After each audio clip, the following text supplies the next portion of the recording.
Thank you, Mr. General Evaluator. Yvette, thank you for standing. To bring everyone in compliance to what I'll be evaluating Yvette Wheeler on, you're looking at your program, looking for stance movement, gestures, facial expression, as well as body language for the speech that she presented this morning. Actions speak louder than words. I look forward to evaluating Yvette because she and I share a common bond in working on our communication skills.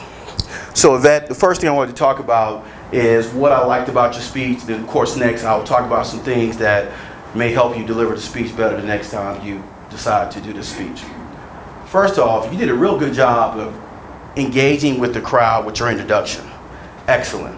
And you did it by using the objectives of the lesson of body language and gestures. You posed questions, you paused, you brought them back, and you did that enough and then brought everybody in and reiterated and the introduction and went right into your speech. Thought you did that fabulously. The other thing I thought you did well was each one of your points coincided with a gesture to hit, to bring it home. And you could tell the audience connected with you as well because they laughed and went in there, yeah, I don't know how many fingers I gave, stuff like that. So that was a good job. Good job, great job in connecting that. And the other thing that I think you did well occasionally through your speech is eye contact. When you talked, you would kind of look this way, and then you would come back and look this way. Now, that brings you to some things I think you may want to work on in the future. While you were scanning the room with eye contact, occasionally you look at the board as you were talking, and you look down, and then you look here, and then you come back here. So that kind of took away, because when people look at you, they're watching you, and of course this speech is gestures, right? So now every time you do something, they're locked in.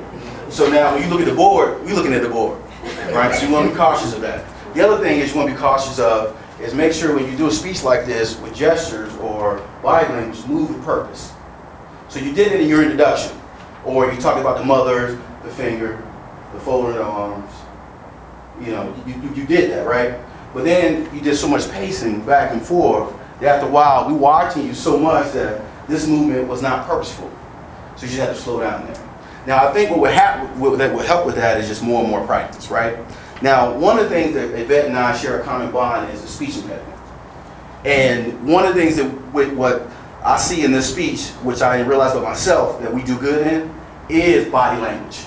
You said that your friends, your family think that your face says a lot of words, and that's what I do. I'm very comical with my hands and body language, but that's because we compensate for not speaking. Because we know when we talk too much, a stutter may come up, right? So I think knowing that's a strength, so that will keep you from being bombastic in your speeches, right? So it'll pause, it'll keep you there, and then you keep going. So enjoyed the speech. I hope that feedback was helpful, and we look forward to hearing more and more from you as you grow as a speaker.